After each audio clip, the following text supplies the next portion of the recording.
Hello mga inday, ito samahan niyo ako sa aking ganap for today mga inday. At ito na nga sa wakas mga inday ay nakagala ako mga inday. At mga ito mga oras na ito yung mga inday, pupunta po ako ng bilog niyan. Malayo po talaga ang bilog mga inday. Ito yung part nung nakaraan na sabi ko na aalis ako na hindi natapos yung paglilinis ko ng bahay. At buti na lang guys, kasi nga nakagala-gala rin ako ng mga inday no. Nakagala-gala din ang inday ninyo. At ayun mga inday, so malayo talaga itong aking pinuntahan mga inday. Nag-jeep talaga ako kanina mga inday. So hindi na talaga ako nagbablog mga inday. Kaya nahiya pa nga ako magbablog. Ang ginawa ko dito na lang sa tricycle kasi mag-isa lang ako niyan mga inday. At ayun na mga inday, so malapit na talaga ako darating niyan mga inday. So nakahintay talaga si mama sa akin yung mga inday no. Himala talaga mga inday, nakagala-gala din ako niyan mga inday. At ayun mga inday no, dumating na ako mga inday, nandito si mama, inabangan niya ako dito mga inday, kilala pala niya yung sinakyan kong tricycle mga inday. At ayun na nga, naglalakad na kami doon sa pupuntahan namin ni mama mga inday. Bawal kasi mag-vlog doon mga inday, kaya dito na lang. So pauwi na kami nito mga inday no. At hindi ko naman alam mga inday na may pupuntahan si mama ng birthday sa kumpare niya. Sinama niya ako inday, wala akong magawa mga inday no.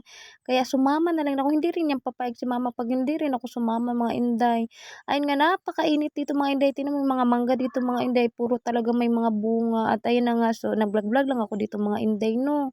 Kasi wala naman akong makasama. Mga kasama ko dito mga inday, mga senior.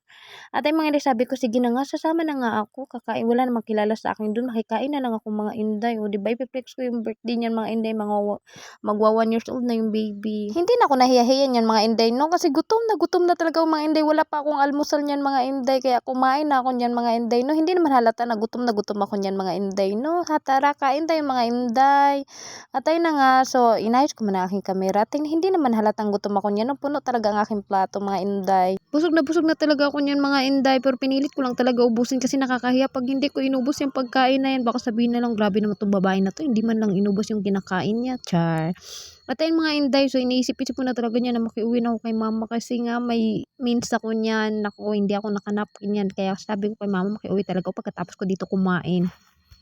Pag uwi ko niyan mga inday, tinapos ko talaga yung gawain ko sa bahay ko mga inday, no, hindi na talaga ako nag-vlog niyan mga inday. So, di ba, nasarapan kasi ako dun sa ulam na yun, kaya kumuha ko ulit mga inday. At ayun na nga mga inday, sa wakas nakauwi na ako niyan mga inday. So piniplex ko lang sa inyo yung dala-dala ko mga inday, no, pinadala sa kanya mama yan, malunggay at mga alugbati.